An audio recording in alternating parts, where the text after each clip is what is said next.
Después de mi operación, llegué a casa agotada y lo primero que vi fue mi maleta afuera, con una nota pegada con cinta. Decía: ahora solo somos nosotros tres.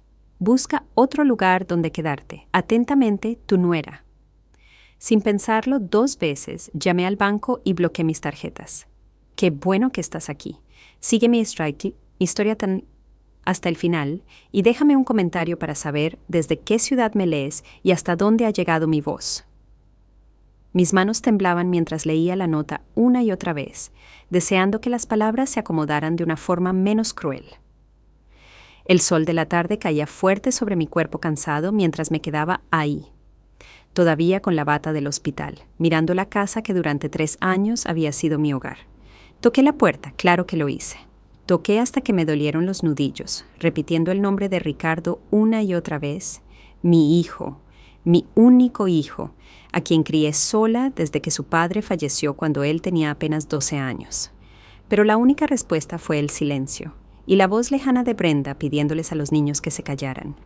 Al final, una cortina se movió apenas, y alcancé a ver el rostro de mi nieto de 8 años antes de que Brenda lo apartara bruscamente. La cortina volvió a su lugar y en ese instante supe que de verdad no pensaban dejarme entrar. Me senté sobre mi maleta, tratando de entenderlo todo. 3 años atrás, cuando Manuel falleció, Ricardo y Brenda me habían sugerido vender mi casa y mudarme con ellos. «Mamá, tiene todo el sentido del mundo», me dijo Ricardo. «¿Nos ayudas con los niños? Nosotros te cuidaremos cuando seas mayor y el dinero de tu casa servirá para agrandar la nuestra». En ese momento parecía una idea maravillosa. 180,000 pesos fue lo que aporté a las remodelaciones de su casa, casi todo lo que obtuve por la venta de la casita que Manuel y yo pagamos en 30 años. Es una inversión en nuestra familia, me aseguró Ricardo y le creí. Recuerdo cómo todo empezó a cambiar poco a poco. Al principio era la abuela Elena, la matriarca querida que preparaba hot cakes los domingos y ayudaba con la tarea. Luego, simplemente mamá, útil para cuidar a los niños y cocinar mientras Brenda se dedicaba a su rutina de bienestar. Y al final, solo Elena, la anciana incómoda que ocupaba espacio en su hermosa casa. Lo más evidente fue el cambio en Brenda. Las sonrisas cálidas se volvieron gestos forzados. El gracias por cuidar a los niños se convirtió en para eso son las abuelas. Las invitaciones a salidas familiares desaparecieron lentamente hasta que me convirtieron en la niñera a la que siempre dejaban atrás. Saqué mi celular de la bolsa y marqué el número de Ricardo. Me mandó directo al buzón. Lo intenté otra vez. Igual no quedaba más que mandarle un mensaje. «Ricardo, estoy afuera de la casa. Acabo de salir de una cirugía. Por favor, déjame entrar». Vi cómo el mensaje pasaba de entregado a leído y nada, ni una palabra. El sol de la tarde empezó a esconderse y con él se hundía también la verdad de lo que estaba viviendo. Tenía 68 años, me estaba recuperando de una operación de vesícula y no tenía a dónde ir. El hospital me dio el alta con instrucciones para seguir la recuperación en casa, sin imaginar que ese hogar ya no existía para mí. Cuando el frío del atardecer empezó a calar, acepté por fin que nadie vendría a abrir la puerta. Con manos temblorosas levanté el asa de mi maleta y empecé a caminar. Cada paso era una punzada en el abdomen, donde las heridas de la cirugía aún estaban frescas. Tenía 60 pesos en la cartera, apenas lo justo para un taxi. Pero, ¿a dónde? Un hotel se tragaría ese dinero en una noche. Mi hermana vivía a 3 estados de distancia. Mi amiga más cercana, Rosa, se había mudado a un departamento más chico tras la muerte de su esposo. Me senté en una banca junto a la parada del camión, dejando mi maleta a un lado. Me invadió una ola de traición tan fuerte que no pude evitar llorar. ¿Cómo pudo Ricardo hacerme esto? El niño que me regalaba tarjetas con brillantina en el Día de las Madres, el que me decía que era su heroína, el joven por el que trabajé en 2 empleos para pagarle la universidad, mi hijo y Brenda. Me esforcé tanto con Brenda. Siempre respeté sus decisiones como madre. Jamás me metí donde no me llamaban. Ayudaba cuando me lo pedían. Pensé que habíamos construido algo, si no amor, al menos respeto mutuo. La crueldad del momento no era casualidad. Esperaron hasta que estuviera en mi punto más débil, recién operada, para deshacerse de mí. Lo habían planeado desde antes. Fui solo una niñera y una fuente de dinero hasta que me volví una carga. Cuando las luces de la calle empezaron a parpadear, saqué el teléfono y revisé mis contactos. Dudé con el dedo sobre el nombre de Rosa. Éramos amigas desde hacía más de 40 años, juntas en los matrimonios, los hijos, ahora la viudez. Si alguien iba a entender, era ella. Sonó 3 veces antes de que su voz familiar contestara. «Elena, ¿estás bien?» Intenté hablar, pero solo salió un sollozo. «Elena, ¿qué pasa? ¿No tenías cirugía hoy?» «Sí», susurré con voz quebrada. «Necesito ayuda. Me dejaron afuera». Hubo un silencio breve. Luego, su voz firme y clara. «Dime dónde estás. Voy por ti». Mientras esperaba a que mi amiga viniera a rescatarme, vi pasar a una familia joven. La madre caminaba con su hijo de la mano, riéndose de algo que él decía. Un momento simple de conexión, y me cayó el 20 de cómo mi propia familia había cortado todo lazo conmigo, lo prescindible que me había vuelto. Cerré los ojos sintiendo cómo el peso de la traición me aplastaba más que la maleta, más que todos mis años vividos. El cuarto de Rosa no tenía gran cosa, solo una cama individual, una cómoda pequeña y una lámpara para leer. Pero esa noche fue un refugio. Las heridas quirúrgicas me latían mientras Rosa me ayudaba a acomodarme. Su rostro era una máscara de rabia contenida. «No puedo creer que Ricardo haya hecho esto», dijo mientras ponía almohadas tras de mí. «Después de todo lo que hiciste por ese muchacho, yo tampoco podía creerlo, pero ahí estaba la prueba. Mi maleta, empacada a las prisas por Brenda con solo algo de ropa y nada de mis cosas queridas. Descansaba en un rincón como testigo de esta nueva realidad. «¿Has intentado llamarlo otra vez?», preguntó Rosa mientras me pasaba una taza de té de manzanilla. Asentí con la cabeza, sosteniendo la taza tibia con manos que aún temblaban. «Ha leído mis mensajes 17 veces y ni una sola respuesta». Rosa se sentó al borde de la cama, su cabello gris brillando bajo la lámpara. «Somos amigas desde los 20 y tantos, cuando ambas éramos madres jóvenes intentando equilibrar trabajo y familia. Estuvo a mi lado cuando murió Manuel y ahora estaba aquí para esto, mi expulsión silenciosa de la vida de mi hijo». «Necesitas descansar», dijo con firmeza. «Mañana veremos qué hacer». Pero dormir era imposible. Cada vez que cerraba los ojos, veía la letra de Brenda en ese post-it. «Ahora solo somos nosotros 3». La crueldad de esas palabras dolía más que mis cicatrices quirúrgicas. Amaneció lloviendo. Las gotas golpeaban suavemente la ventana. Volví a revisar el celular. Ni un mensaje de Ricardo, ni una llamada perdida, solo el silencio digital del abandono. «Vamos a desayunar», dijo Rosa desde la puerta. «Luego tenemos que hablar sobre los siguientes pasos». Entre el café y el pan tostado, le conté todo. Cómo vendí mi casa para ayudar a Ricardo y Brenda. Cómo las remodelaciones convirtieron su hogar de 3 recámaras modestas a una casa amplia de 5 cuartos con cocina de chef y su principal. «Invertí casi $10,000, dije, revolviendo el café sin mirar. Ricardo dijo que era una inversión en nuestro futuro juntos, que siempre tendría un lugar con ellos». La cara de Rosa se endureció. «¿Firmaste algo? ¿Algún acuerdo legal?» Negué con la cabeza. «Es mi hijo, Rosa. Confié en él». Las palabras quedaron flotando en el aire, torpes y llenas de una ingenuidad que ahora dolía. «Deberíamos revisar tus cuentas», sugirió Rosa con suavidad. «Asegurarnos de que no tengan acceso a más cosas». El estómago se me hizo un nudo. Ni siquiera lo había considerado. Ricardo me ayudó a configurar la banca en línea después de la muerte de Manuel. Dijo que era por emergencias y le di a Brenda mi tarjeta de crédito para el súper y cosas de los niños. Con manos temblorosas, inicié sesión en la tableta de Rosa. Sentí un alivio inmenso al ver que mis ahorros seguían intactos, pero al abrir el estado de cuenta de la tarjeta, ese alivio se desvaneció. 3,200 pesos en Liverpool, 1,700 en un lugar llamado Sephora. Rosa leía sobre mi hombro. «¿Desde cuándo te volviste tan gastalona, Elena?» «Yo no fui», susurré, bajando por una lista interminable de cargos. Ropa de diseñador, maquillaje carísimo, cenas en restaurantes que ni conocía. Todo en las últimas 3 semanas, justo mientras yo me preparaba para la cirugía. El cargo más reciente fue ayer, 4,000 pesos en un sitio llamado Galería Muebles de Lujo. Están redecorando mi cuarto.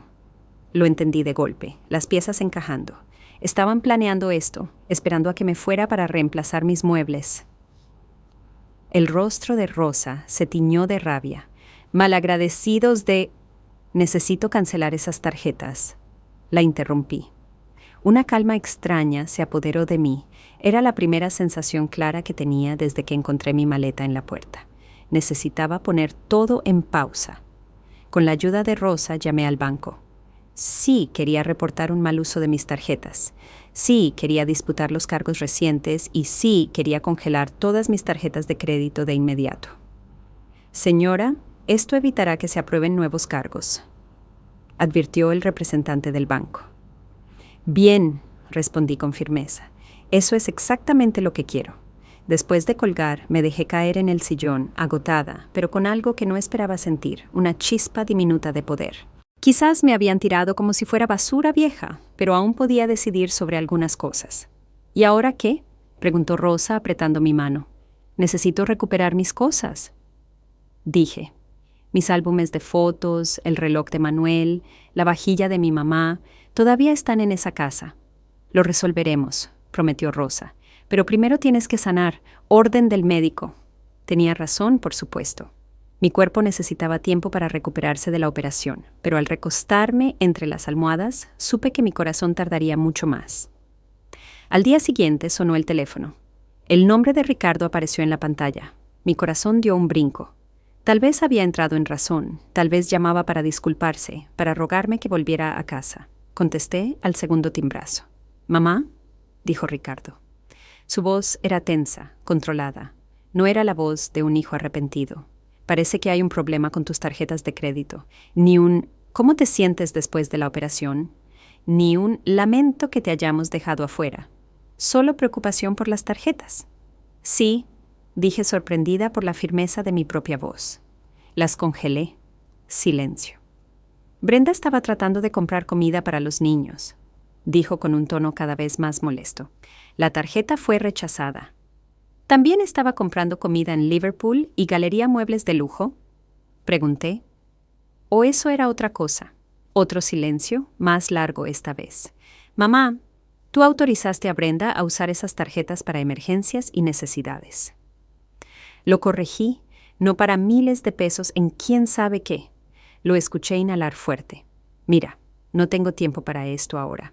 Solo descongela las tarjetas. Podemos hablar de límites de gasto después. La indiferencia en su voz encendió algo en mí. Una rabia lenta que venía creciendo desde que vi ese post-it. No, Ricardo, dije en voz baja. No creo que lo haga. ¿Cómo dices? La sorpresa en su tono casi me hizo sonreír. Dejaste claro que ya no soy parte de tu hogar. Continué, cada palabra pesada. Así que me temo que Brenda tendrá que encontrar otra forma de pagar sus caprichos. Mamá, sé razonable. Fui razonable cuando vendí mi casa para ayudarte a ampliar la tuya. Lo interrumpí. Fui razonable cuando cuidé a tus hijos todos los días mientras tú y Brenda seguían sus carreras. Fui razonable cuando cociné, limpié y me hice útil. ¿Y de qué me sirvió tanta razón, Ricardo? Silencio otra vez. Este no es un buen momento para hablar de esto. Nunca lo es contigo, dije sintiendo cómo la verdad se acomodaba con todo su peso en mi pecho. Adiós, Ricardo. Colgué la llamada con la mano temblorosa, pero con una determinación más firme que nunca. En el marco de la puerta, Rosa me observaba con una sonrisita dibujada en el rostro. «Vaya», dijo. «Mira quién por fin sacó el valor». Logré devolverle una sonrisa débil. «Congelar las tarjetas es apenas el comienzo», dije. «Necesito averiguar qué más han hecho con mi dinero». Justo en ese momento apareció un mensaje de texto en mi celular. «Ricardo, esto es infantil, mamá. Llámame cuando estés lista para actuar como una adulta». Le mostré el mensaje a Rosa, que soltó un resoplido incrédulo. «Qué ironía que él te llame inmadura», murmuró, después de lo que hicieron. Dejé el teléfono a un lado y una extraña calma empezó a instalarse en mí. El shock inicial y el dolor seguían ahí, pero algo nuevo se abría paso. decisión. Me habían arrebatado mi hogar, mi seguridad y mi lugar en la familia, pero no les permitiría llevarse nada más, ni un centavo más, ni un gramo más de mi dignidad. Pasó una semana sin noticias de Ricardo. Las incisiones de la cirugía sanaban poco a poco, pero la herida de la traición seguía fresca, abierta. Rosa había sido mi salvavidas, pero no podía quedarme con ella para siempre. Tenía que recoger mis cosas y decidir qué iba a hacer. «Voy contigo», dijo Rosa en cuanto mencioné regresar a la casa de Ricardo. «No tienes que hacerlo». «Claro que sí», me interrumpió tomando sus llaves. «Además, es menos probable que te cierren la puerta en la cara si hay testigos». El trayecto hacia la casa que durante 3 años llamé hogar se sentía irreal. Al llegar noté que la camioneta elegante de Brenda no estaba, pero el sedán de Ricardo seguía en la entrada. «Perfecto», murmuró Rosa. «Quizá podamos hablar con él sin que ella esté envenenando el ambiente». Sentía las piernas pesadas mientras caminaba por el sendero. Los jardines, que antes cuidaba con tanto esmero, ya mostraban señales de abandono. Toqué el timbre, el corazón latiéndome como tambor en el pecho. Ricardo abrió la puerta y una chispa de sorpresa cruzó su rostro antes de adoptar una expresión cerrada. Se le veía cansado, con ojeras marcadas bajo los ojos. «¿Mamá?»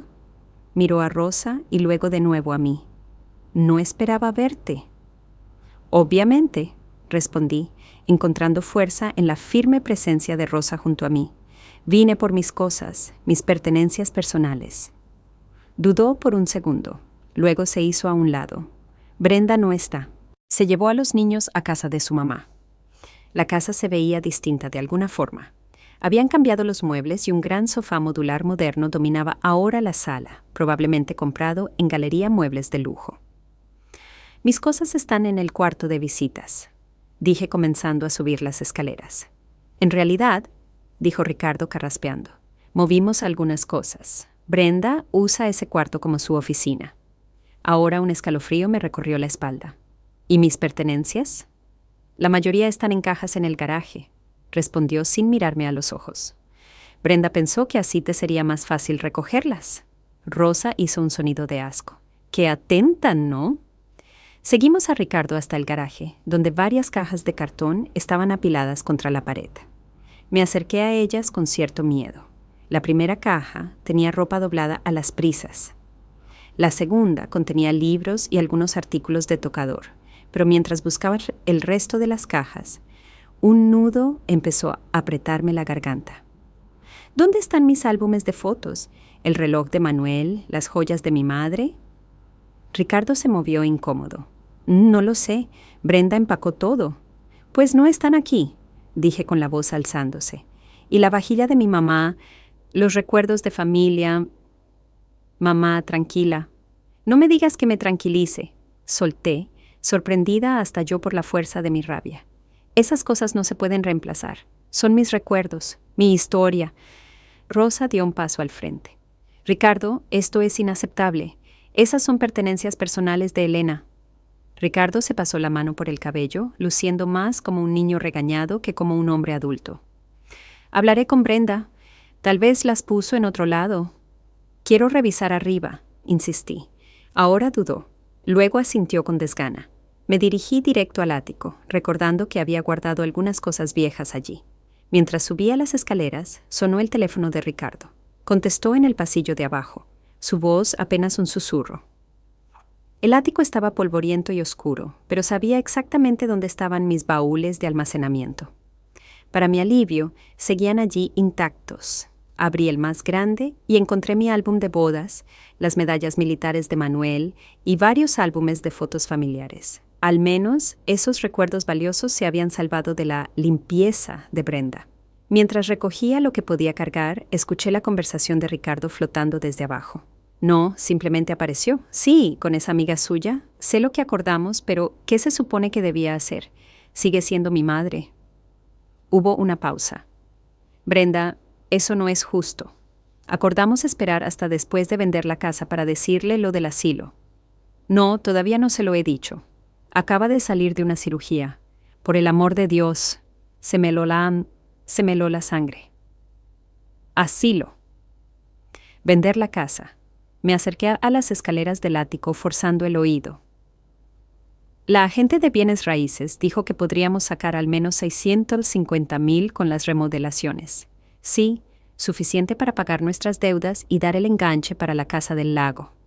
Sé que el dinero de mamá lo hizo posible, pero ella aceptó invertir en la propiedad. Las piernas casi se me doblaron. Estaban planeando vender la casa en la que puse mis ahorros de toda la vida, mudarse a una casa en el lago y querían meterme en un asilo.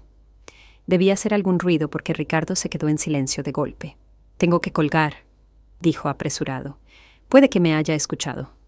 Me lancé de nuevo al baúl, la cabeza girando. Mientras los pasos de Ricardo se acercaban a la escalera del ático, fingí concentrarme en los álbumes de fotos, intentando controlar mis manos temblorosas. «Mamá, ¿encontraste lo que buscabas?» Su voz sonaba tensa. «Parte de ello», respondí sin confiar en mí misma para decir más. Me ayudó a bajar las cosas que había encontrado. El silencio entre nosotros se hizo espeso, incómodo. En el garaje, Rosa revisaba con paciencia las cajas que quedaban. «Ricardo», dije, «¿en serio pensabas decirme algo sobre vender la casa alguna vez?» Su rostro se puso pálido. «¿Lo escuchaste?» «Sí, lo escuché, igual que supe del asilo que ya elegiste para mí». Mi voz sonó sorprendentemente firme, aunque por dentro estaba hecha un torbellino. ¿Pensabas siquiera consultarme sobre todo esto? Al menos tuvo la decencia de parecer avergonzado. «Mamá, no es lo que crees. Solo pensamos que con tus problemas de salud...» «Mi cirugía de vesícula», lo interrumpí. «Eso no es excusa para encerrarme en un asilo. Tengo 68 años, no 98. Es que Brenda pensó...» «¿Brenda pensó?», repetí con amargura. «Y tú simplemente la seguiste, ¿no verdad? Igual que hiciste cuando me echaste de mi propia casa. No es tu casa», dijo con un destello de desafío en los ojos. «Tu nombre no está en la escritura». Sus palabras me golpearon como una bofetada. Tenía razón. A pesar de todo el dinero que puse, legalmente no tenía ningún derecho sobre la casa. Confié en mi hijo, y esa confianza fue mi ruina. Rosa intervino con la voz helada. «Nos llevamos estas cajas ahora. Y Ricardo, te sugiero que encuentres las cosas de valor de tu madre antes de que tengamos que llamar a las autoridades». Mientras cargábamos las cajas en el auto de Rosa, vi por la puerta abierta del garaje unos papeles sobre el escritorio de Ricardo. Un folleto del asilo Residencia Los Encinos y lo que parecían anuncios de bienes raíces. Lo habían planeado. Todo desde hacía meses. Mi desalojo, el asilo, la casa del lago, todo cuidadosamente calculado, todo a mis espaldas. La traición me atravesó tan hondo que apenas podía respirar mientras nos alejábamos. Pero bajo ese dolor, algo empezó a encenderse. Una determinación feroz que me sorprendió por su fuerza. Me habían quitado todo, pero no dejaría que decidieran mi destino. No más. «¿Puedes quedarte conmigo el tiempo que necesites?», Rosa insistió mientras descargábamos las cajas de su coche. «Lo digo en serio, Elena». Le agradecí con el alma la oferta, pero sabía que no era solución a largo plazo. Su departamento de una recámara apenas era suficiente para ella, mucho menos para 2 personas. Además, yo necesitaba volver a caminar por mí misma. «Te lo agradezco más de lo que imaginas», le dije, «pero necesito resolver esto por mi cuenta».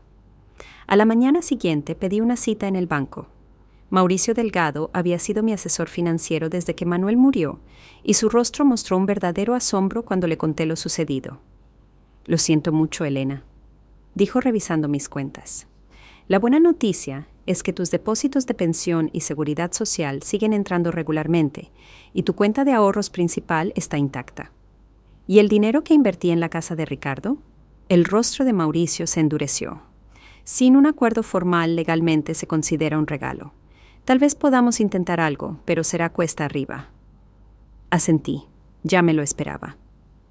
«Entonces necesito concentrarme en seguir adelante. ¿Qué opciones tengo para vivienda?». Pasamos la siguiente hora revisando números. Mi pensión mensual y la seguridad social sumaban casi $2,400. No es una fortuna, pero con cuidado alcanzaba para alquilar un departamento modesto y cubrir lo básico. «También está esto», dijo Mauricio, abriendo otra cuenta que casi había olvidado. La póliza de seguro de vida de Manuel, la que invertiste, ha crecido a unos $42,000. Una ola de gratitud por mi esposo, tan práctico y visionario, me envolvió. Incluso desde la tumba, Manuel seguía cuidando de mí. Eso te da opciones, continuó Mauricio. Podrías usar parte de ese dinero para el depósito del alquiler y algunos muebles y guardar el resto como fondo de emergencia. Al salir del banco, sentí una mezcla extraña entre pérdida y posibilidad. Tenía menos de lo que creí que tendría a esta altura de mi vida, pero más de lo que muchos en mi situación podrían esperar. Podía reconstruir. Durante las siguientes 2 semanas me lancé de lleno a buscar departamento. Rosa me llevaba a ver lugares, me ayudaba a comparar precios y me animaba cuando la desesperanza me empezaba a ganar. Al final encontramos un departamentito de una recámara en una comunidad para personas mayores. No era lujoso, pero estaba limpio. Tenía un balconcito para mis macetas y lo más importante, era accesible. «Está perfecto», dijo Rosa cuando lo vimos por primera vez. «Y mira, tienen un jardín comunitario y juegos de cartas cada semana en el salón común». Firmé el contrato ese mismo día. Sentí una extraña sensación de logro. La primera desde que encontré mi maleta en la puerta. Por fin sentía que estaba tomando las riendas de mi vida en vez de solo reaccionar ante la desgracia. Mudarse fue otro reto. Con el dinero contado no podía reemplazar todos los muebles que dejé en casa de Ricardo. Pero el grupo de la iglesia de Rosa se lució con donaciones, un sofá usado, pero en buen estado, una mesa pequeña para el comedor y un sillón reclinable cómodo. Yo misma me compré un colchón nuevo con su juego de sábanas. Ese era el único lujo en el que no podía ceder. Poco a poco el departamento empezó a sentirse mío, mi teléfono seguía en silencio. Ninguna llamada de Ricardo, ni un solo mensaje preguntando cómo estaba, solo silencio. Me repetía que así era mejor, un corte limpio. Pero por las noches, cuando todo estaba callado y el lugar aún se sentía ajeno, me sorprendía pensando en mis nietos. Si preguntaban por mí, ¿qué les habría dicho Ricardo sobre mi desaparición repentina? 3 semanas después de mudarme, estaba acomodando mis álbumes de fotos rescatados en una repisa cuando sonó el teléfono.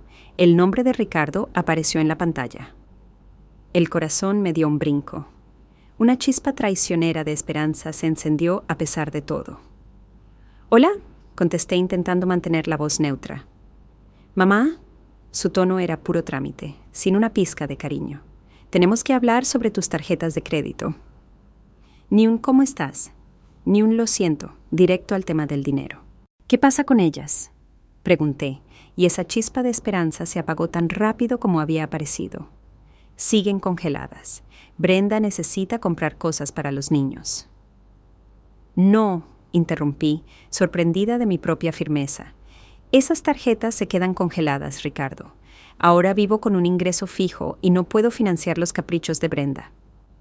Hubo una pausa. «Mamá, sé razonable. Somos familia». La palabra familia me golpeó como una bofetada. «¿Familia?», repetí. «¿Así? ¿Le llamas a echar a tu madre después de una cirugía, a planear vender la casa que ella ayudó a pagar para mandarla a un asilo? ¿No entiendes?» «El que no entiende eres tú», lo interrumpí. «Confié en ti con todo lo que tenía, Ricardo, mi casa, mi dinero, mi corazón, y traicionaste esa confianza por completo. No te daré ni un centavo más». Su voz se volvió fría. «Entonces no hay nada más que hablar». «Supongo que no». Estuve de acuerdo mientras una calma extraña se apoderaba de mí. «Adiós, Ricardo». Al colgar, me quedé sentada en mi nuevo sillón reclinable, mirando mi pequeño pero digno hogar. No era la jubilación que había imaginado, pero era mío. La llamada fue dolorosa, pero también reveladora. Ricardo no había llamado para arreglar nada.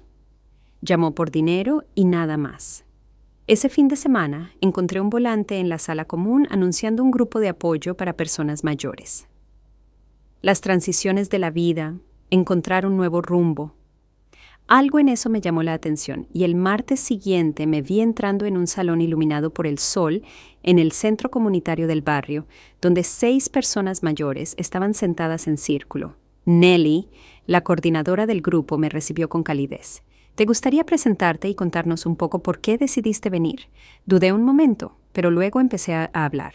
Me llamo Elena. Hace un mes, mi hijo y su esposa me cerraron la puerta de su casa después de que salí de una cirugía. Había vendido mi casa para ayudarlos y ellos... Mi voz se quebró, pero seguía hablando. Decidieron que ya no les servía de nada. Las miradas comprensivas que me rodeaban me dieron fuerza para continuar. Les conté todo. La traición, los planes para meterme en un asilo, las tarjetas bloqueadas, mi nuevo departamento. Mientras hablaba, me di cuenta de que era la primera vez que contaba toda la historia de principio a fin, y algo dentro de mí cambió. La vergüenza que había estado cargando, esa idea de que yo debía haber hecho algo para merecer ese trato, empezó a desvanecerse. Gracias por compartir eso, Elena, dijo Nelly cuando terminé. Desafortunadamente, el abuso financiero hacia personas mayores muchas veces viene de parte de la familia. Lo que estás viviendo es más común de lo que la gente cree. Una mujer de cabello plateado llamada Sofía se acercó y me apretó la mano. Mi hija hizo algo parecido, me confesó. Me tomó años reconstruirme, pero lo logré. Y tú también lo harás. Mientras la reunión continuaba, otras personas compartieron sus historias. Algunas parecidas a la mía, otras distintas, pero igual de duras.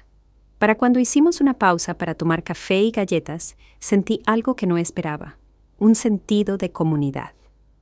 Esta gente entendía lo que yo estaba viviendo sin juzgarme ni compadecerme. Cuando salí de la reunión tenía 3 números de teléfono y una invitación para almorzar la semana siguiente con Sofía y otra señora llamada Margarita. De vuelta en mi departamento, me paré en el pequeño balcón, mirando cómo el atardecer pintaba el cielo con tonos intensos de naranja y rosa.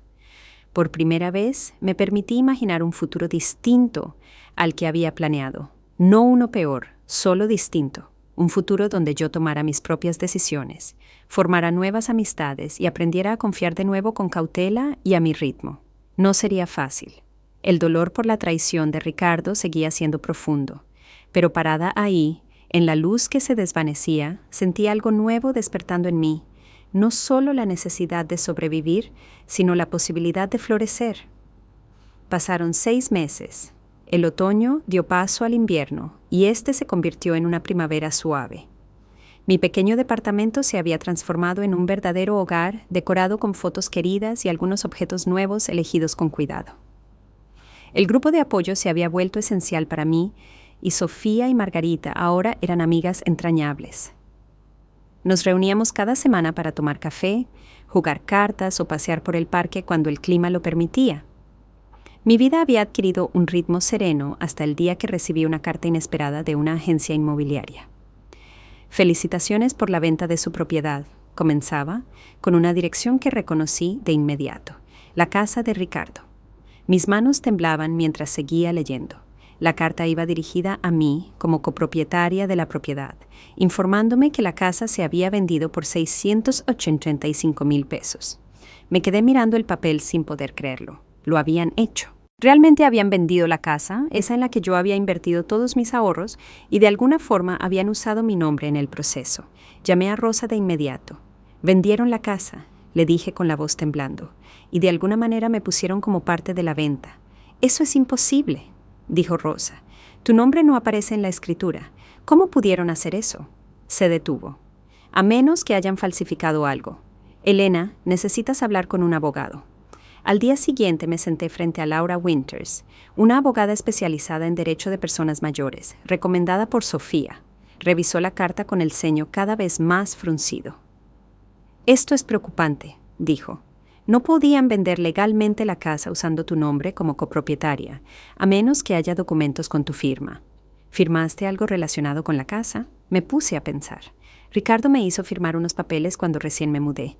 Dijo que era por cuestiones fiscales, por el dinero que yo aportaba. Laura asintió con seriedad. Quiero investigar esto más a fondo. Mientras tanto, sugiero que organicemos una reunión con Ricardo y Brenda. Si cometieron fraude, tienen que saber que habrá consecuencias. La idea de enfrentarlos me provocaba ansiedad, pero también una extraña sensación de anticipación. Durante meses había estado reconstruyendo mi vida, reencontrando mi fuerza. Tal vez ya era hora de mostrarles en quién me había convertido. Laura me ayudó a redactar una carta formal solicitando una reunión. La enviamos por correo certificado para que no pudieran decir que nunca la recibieron. 3 días después, Ricardo llamó. «¿Qué significa esto, mamá?», exigió con la voz tensa. «¿Por qué estás metiendo a un abogado?». «Creo que tú sabes perfectamente de qué se trata», respondí con calma. «La venta de la casa». Una pausa. «Ese es asunto nuestro, no tuyo». «No según la carta que recibí felicitándome por la venta», rebatí. «De alguna manera mi nombre apareció en una transacción de la que no sabía nada». Suspiró profundamente. «Está bien, podemos reunirnos, pero sin el abogado. Esto es un asunto familiar». El momento de tratar las cosas como familia se acabó cuando pusiste mi maleta en la puerta. «Ricardo», dije sorprendiéndome de lo firme que sonaba, «Laura estará presente y te sugiero que traigas tu propio abogado». Acordamos vernos en un lugar neutral, un salón privado en un restaurante local. Los días previos a la reunión los pasé oscilando entre la ansiedad y una determinación feroz. La noche anterior, Sofía me llamó para saber cómo estaba. «Recuerda», dijo, «no estás peleando solo por tu dinero, estás peleando por tu dignidad. No dejes que te vean titubear». La mañana de la reunión me vestí con cuidado, con un vestido azul que Rosa decía que hacía resaltar mis ojos. Me maquillé ligeramente y me peiné con esmero. Al mirarme al espejo, apenas reconocí a la mujer segura que me devolvía la mirada. 6 meses atrás estaba rota, traicionada y sin hogar. Hoy me mantenía erguida, lista para enfrentar a quienes intentaron destruirme. Laura pasó por mí y mientras manejaba repasábamos nuestra estrategia. «Deja que hablen primero», aconsejó. «La gente suele decir más de lo que quiere cuando se pone a la defensiva». Ricardo y Brenda ya estaban sentados cuando llegamos, junto con un hombre delgado que Laura identificó como Javier Porter, un abogado local conocido por manejar temas de bienes raíces. Brenda se veía tensa, su apariencia pulcra, algo descompuesta. Ricardo evitaba mirarme. «Gracias por venir», comenzó Laura colocando una carpeta sobre la mesa. «Estamos aquí para hablar sobre la reciente venta de la propiedad en calle Jacarandas 1472 y, en específico, sobre el interés financiero que tiene mi clienta en dicha propiedad». Javier Porter carraspeó. «Mis clientes sostienen que la señora Elena no tenía ninguna propiedad legal sobre la casa. Su aportación fue un regalo, como está documentado aquí». Empujó un papel hacia nosotros. Laura lo revisó brevemente. «Este documento solo reconoce una contribución financiera. No la clasifica como un regalo desde el punto de vista legal. Además, tenemos pruebas de que el nombre de la señora Elena se utilizó en el proceso de venta sin su conocimiento ni consentimiento». Ricardo se removió incómodo. Brenda estaba pálida. «Tal vez», continuó Laura, «¿podrían explicar por qué la señora Elena recibió esta carta?». Colocó la carta de la agencia inmobiliaria sobre la mesa. «Eso fue un error administrativo», dijo Javier apresuradamente. «La agencia fue informada de que la señora Elena había contribuido a las remodelaciones de la casa y la incluyó erróneamente como parte en la venta». «Un error curioso», señaló Laura, «sobre todo considerando que la firma de mi clienta aparece en los documentos preliminares de la venta». Sacó otro papel. «Esta afirma que la señora Elena confirma no haber proporcionado». La sala quedó en silencio. Las manos de Brenda temblaban ligeramente. Ricardo parecía a punto de vomitar. «Es una acusación grave», dijo Javier perdiendo su compostura profesional. «Está insinuando que mis clientes cometieron falsificación». «No estoy insinuando nada», respondió Laura. «Estoy exponiendo hechos. Ahora podemos llevar este asunto a los tribunales con toda la exposición pública que eso implicaría, o podemos llegar hoy a un acuerdo razonable». Ricardo finalmente habló con la voz tensa. «¿Qué quieres, mamá?». Por primera vez que entré a esa sala, miré directamente a mi hijo, el niño que crié, el hombre que me traicionó tan profundamente. Algo dentro de mí se ablandó, no por debilidad, sino por comprensión. No era un monstruo, solo era débil, demasiado influenciable por el materialismo de Brenda y demasiado dispuesto a sacrificar a su madre por comodidad. «Quiero lo que es justo», dije simplemente. «Aporté 168,000 pesos para esa casa. Quiero que me los devuelvan con intereses». Brenda soltó un ruido ahogado. «Es ridículo. Ese dinero fue un regalo». «¿De verdad?», le pregunté girándome hacia ella. También fue un regalo cuando usaste mis tarjetas de crédito sin permiso. Fue un regalo cuando empacaste mis cosas en cajas y las dejaste en el garaje. Fue un regalo cuando planeaste internarme en un asilo sin decirme nada. El rostro de Brenda se enrojeció. No entiendes. Entiendo perfectamente. La interrumpí con voz firme. Entiendo que me veías como una fuente cómoda de dinero y cuidado infantil. Y cuando dejé de ser conveniente, cuando necesité cuidados tras una cirugía, me desechaste sin pensarlo 2 veces. Ricardo bajó la mirada hacia sus manos. «Mamá, ¿no fue así?» «Entonces, ¿cómo fue, Ricardo?», pregunté con verdadera curiosidad. «Explícame cómo un hijo encierra a su madre tras una operación». No tuvo respuesta. Laura llevó suavemente la conversación de vuelta al asunto legal. «Mi clienta está dispuesta a aceptar un acuerdo por el monto original más un 6% de interés, lo que suma aproximadamente 188,000 pesos. Dadas las circunstancias, me parece más que razonable». Javier se reunió con Ricardo y Brenda, susurros tensos entre ellos. Finalmente, Javier se incorporó. «Mis clientes están dispuestos a ofrecer 50,000 pesos como acuerdo total», dijo. Laura me miró preguntando en silencio. Lo pensé un momento y asentí. El monto exacto era menos importante para mí que el reconocimiento de lo que habían hecho. «Aceptamos», dijo Laura, «con la condición de que los fondos se transfieran en un plazo de 7 días y que ambas partes firmen un acuerdo de confidencialidad sobre las circunstancias de este arreglo». Mientras Laura y Javier ajustaban los detalles, me recosté en la silla. Una extraña sensación de paz me envolvía. El dinero no podía sanar la herida de la traición, pero sí podía asegurarme el futuro. Un futuro que ahora esperaba con una esperanza inesperada. 1 año después de haber sido echada de lo que creí mi hogar para siempre, estaba de pie en la cocina de mi nueva panadería. Recuerdos dulces flotaban con el aroma intenso de canela y vainilla. La luz del sol mañanero entraba por las ventanas, bañando con un resplandor dorado las paredes recién pintadas y las encimeras relucientes. «¿Se ven perfectos?», dijo Rosa mientras colocaba una tanda de panecillos de arándano en la vitrina. «Aún no me creo que realmente hayamos logrado esto». Sonreí al verla, mi amiga de toda la vida, acomodando los pasteles como si fueran joyas. Hace 6 meses, cuando recibí el dinero del acuerdo con Ricardo y Brenda, Rosa había soltado al azar que mi pay de manzana se vendería como pan caliente en cualquier panadería del pueblo. Lo que se empezó como una broma se convirtió en una conversación seria, luego en un plan de negocios y finalmente en esta realidad. «No lo habría logrado sin ti», le dije mientras me ajustaba el delantal.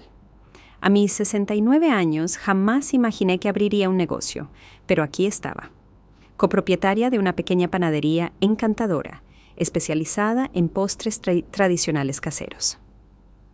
La campanita sobre la puerta sonó y Nelly entró, seguida por Margarita y 3 amigas más del grupo de apoyo. «Está hermoso, Elena», exclamó Nelly mientras recorría el lugar con la mirada. «Absolutamente perfecto. Te trajimos algo», dijo Margarita extendiéndome una pequeña maceta. «Es un manzano enano, para los nuevos comienzos». Sentí que los ojos se me llenaban de lágrimas al aceptar su regalo. Gracias a todas por todo. El último año había transformado mi vida de maneras que jamás habría imaginado. El dinero del acuerdo me dio opciones, pero fueron las amistades que forjé lo que realmente me salvó. Ese grupo de apoyo se volvió mi salvavidas, un círculo de personas que entendían la pérdida y la reconstrucción porque lo habían vivido en carne propia. Nuestra inauguración fue un éxito modesto. Vecinos curiosos se acercaron, atraídos por el letrero pintado a mano y el aroma del pan horneado. Para el mediodía ya habíamos vendido la mitad de nuestro inventario y al cerrar, las vitrinas estaban casi vacías.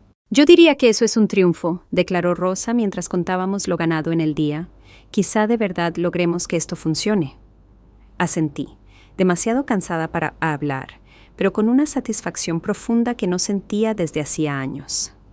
Esta pequeña panadería era mucho más que un negocio. Era la prueba palpable de que la vida puede comenzar de nuevo a cualquier edad, que una traición no tiene que ser el punto final. Las semanas siguientes tomaron un ritmo agradable. Me levantaba antes del amanecer para comenzar a hornear. Encontraba mi ritmo en el silencio de la mañana y luego recibía a los clientes durante el día.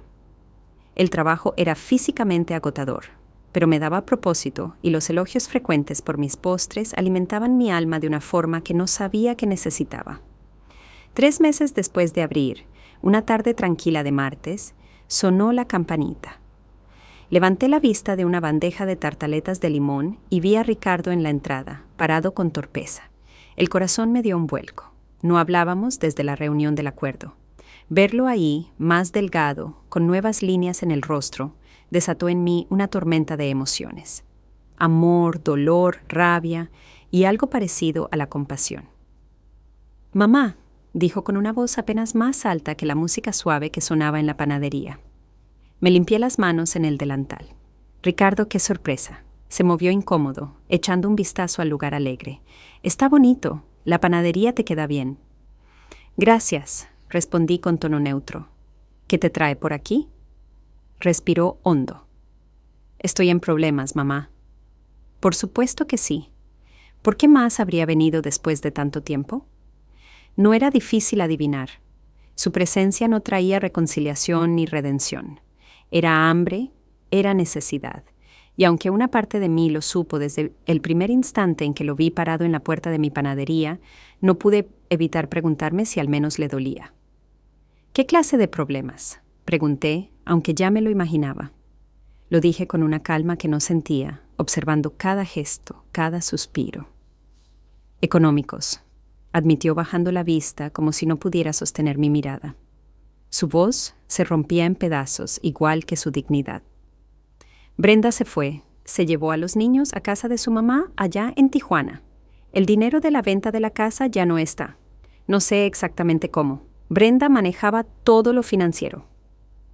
Soltó una risa amarga, hueca, una de esas que no llevan alegría sino derrota. Irónico, ¿no? Después de todo lo que pasó contigo, después de cómo te dejamos, me quedé quieta, observándolo como si fuera un extraño que alguna vez soñé que era mi hijo. No podía negar que me dolía verlo así, más flaco, con el rostro pálido y cansado, como si la vida le estuviera pasando factura. Y sin embargo, mi corazón no corría hacia él como antes.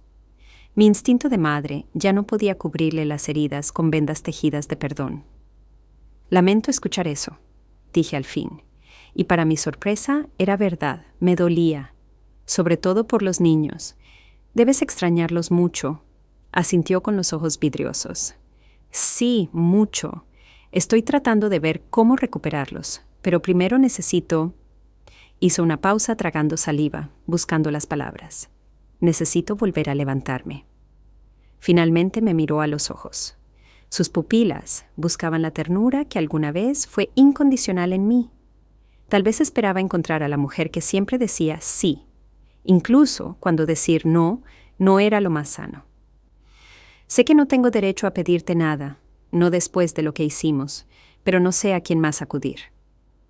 Hubo un tiempo en el que esas palabras habrían sido suficientes para desarmarme. Tiempo atrás habría corrido a su lado, abierta como una puerta vieja que no sabe cerrarse. Pero esa mujer ya no existía. Aquella Elena, la que vendió su casa por un sueño de familia, la que cocinaba y callaba, la que aguantaba y aguantaba, se había ido.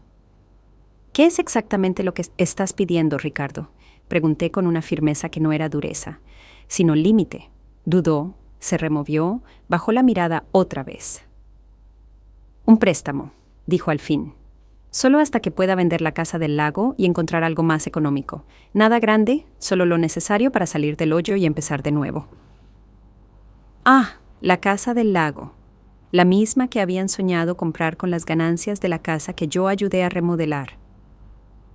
Donde cada centímetro de pintura y cada baldosa llevaba una parte de mis ahorros, de mi pasado, de mi confianza ciega.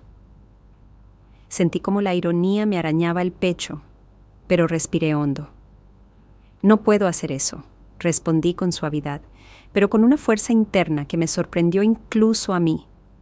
Ya no temblaba, ya no dudaba. Su rostro se desplomó como si mi negativa le partiera el alma. «Mamá, por favor, entiendo por qué estás enojada. No se trata de enojo, Ricardo, lo interrumpí. Se trata de respeto. Se trata de límites, de amor propio, de no repetir lo que ya me hizo daño una vez. Guardó silencio. Y yo también, porque sabía que las palabras más duras no son las que se gritan, sino las que se sostienen con calma. Se trata de aprender de lo vivido. Respiré hondo, pero sí puedo ofrecerte otra cosa. ¿Qué cosa? Un trabajo, dije. Necesitamos ayuda con las entregas y con levantar cosas pesadas aquí. No paga mucho, pero es trabajo honesto. Ricardo me miró sin saber qué decir. Claramente esperaba un rechazo directo o un cheque en blanco. ¿Tú me contratarías después de todo? Sí, respondí sin más. No porque lo merezcas, sino porque decido ofrecerlo. Se quedó en silencio un largo rato pensando. ¿Cuándo empiezo? Mañana a las 5. Empezamos a hornear temprano. Asintió despacio. Está bien, gracias. Cuando se fue, Rosa salió del cuarto trasero donde nos había dejado espacio con discreción. ¿Estás segura de esto?, preguntó con preocupación reflejada en el rostro. No, admití, pero se siente correcto, no por él, por mí. La verdad era que ofrecerle trabajo a Ricardo en lugar de una limosna era tanto por mi sanación como por la suya. Estaba marcando un límite, manteniendo mi dignidad y aún así dejando entreabierta una puerta para una posible reconciliación. 2 meses después, Ricardo seguía llegando cada mañana a las 5, entregando pedidos, lavando platos y poco a poco aprendiendo lo básico de la panadería. Nuestra relación era cautelosa, construida sobre conversaciones neutras. No hablábamos de Brenda ni del pasado, solo de las tareas diarias. No era exactamente perdón, pero era algo, un puente frágil que íbamos construyendo tabla por tabla. En una tarde cálida de domingo, mi día libre, me senté en el pequeño patio de mi departamento, cuidando las hierbas en macetas que había comenzado a cultivar. El manzano enano que me regalaron mis amigas había dado su primer fruto diminuto, solo una pequeña manzana, pero una victoria al fin. Mi celular sonó y sonreí al ver el nombre de Nelly en la pantalla. ¿Cómo estuvo tu cita?, pregunté en tono burlón. Nelly había empezado a salir con Roberto, un viudo que conoció en el huerto comunitario. Maravillosa, suspiró feliz. Me llevó a ese nuevo restaurante italiano junto al lago. Pero te llamo por ti. ¿Seguimos con la cena de esta noche? Roberto traerá a su amigo Guillermo. Me reí. Aún intentas emparejarme con Guillermo. Es un hombre encantador, Elena, profesor de inglés jubilado, viudo desde hace 5 años. Le encanta hornear y cuidar el jardín y tiene los ojos más amables que he visto. Allí estaré, prometí, sorprendida por lo mucho que en realidad lo estaba esperando. Al colgar, miré alrededor de mi espacio pequeño, pero hermoso. Las plantas floreciendo, los muebles cómodos, las fotos de mis nuevos amigos junto a recuerdos viejos y queridos. Nada de esto era lo que había planeado para mis años de retiro. Era diferente, inesperado, pero de algún modo más rico de lo que jamás imaginé. La traición que una vez estuvo a punto de destruirme terminó por obligarme a descubrir una fuerza que jamás imaginé tener. Me arrancó las falsas apariencias y en su lugar me regaló vínculos reales. Me quitó una seguridad ilusoria y me entregó una independencia verdadera. Arranqué la única manzana de mi pequeño árbol. Su piel era suave y fresca contra mi palma. No era perfecta, un poco chueca y más chica que las del supermercado, pero era auténtica, nacida del esfuerzo y dulce con promesas, justo como mi nueva vida. A veces la traición llega envuelta en las voces que más amamos, con rostros que hemos besado en la frente y manos que alguna vez sostuvimos con orgullo. No llega como un extraño en la noche, sino como ese hijo al que criaste sola, esa nuera a la que abriste tu casa, esa familia que creíste inquebrantable. Y cuando pasa, cuando te rompen el corazón justo donde creías estar más segura, lo primero que sientes es vergüenza, como si algo hubieras hecho mal tú, como si tu amor fuera culpa. Pero aprendí que la vergüenza no me pertenecía, que el error no fue amar demasiado, sino permitir que confundieran mi generosidad con obligación. Me costó una cirugía, una maleta en la puerta y las cicatrices de una expulsión silenciosa para entender que el amor no justifica el abuso y que incluso cuando te han quitado todo, tu hogar, tu familia, tu historia, aún puedes levantarte, aún puedes volver a construirte y no como eras antes, sino más fuerte, más consciente, más libre. El mensaje que quiero dejarte es claro. Tu valor no lo define lo que otros te hacen, sino lo que tú decides hacer después. Cuando te enfrentes al abandono, cuando descubras que te han usado, no permitas que la rabia te devore por dentro ni que el miedo te paralice. Haz lo que yo hice. Siéntate. Llora si tienes que llorar y luego empieza a mover los pies. Paso a paso. No necesitas tener todas las respuestas. Solo necesitas empezar. Te han traicionado, te han desechado como si fueras invisible. Respira. Evalúa lo que tienes, lo que aún te queda. Tu voz, tu historia, tus manos, tu dignidad. Y desde ahí, levántate. Bloquea las tarjetas si es necesario. Busca ayuda. Exige justicia. Encuentra nuevas alianzas, nuevos comienzos, nuevos sueños, porque hay vida después del abandono, hay hogar después de la pérdida. Hay propósito incluso cuando el futuro que habías planeado ya no existe. Y sobre todo, hay poder en ti. Incluso cuando los demás han intentado robártelo, no todos reaccionarían como yo. Tal vez tú confrontarías con más fuerza, tal vez buscarías reconciliar antes o quizás tomarías distancia definitiva desde el principio. Pero cualquiera que sea tu camino, que esté guiado por el respeto a ti misma, porque perdonar no significa permitir que vuelvan o hacerte daño, y amar no significa soportarlo todo. A quienes están leyendo esto desde algún rincón del mundo, me gustaría preguntarles, ¿qué harían ustedes en mi lugar? ¿Ya vivieron algo similar? ¿Tomaron la decisión de hablar, de cortar vínculos, de empezar de nuevo? Coméntenlo, que nuestras voces no se pierdan en el silencio, que sirvan de faro para otras personas que hoy están enfrentando su propio momento de ruptura. Yo sobreviví a la traición más dolorosa de mi vida, y de entre las cenizas de ese amor fallido construí una panadería, una comunidad, una nueva versión de mí. No soy una víctima, soy una mujer de 69 años que encontró el coraje de empezar desde cero, y si yo pude hacerlo, tú también puedes. Gracias por estar aquí, por escucharme. Este no es el final, es apenas otro inicio.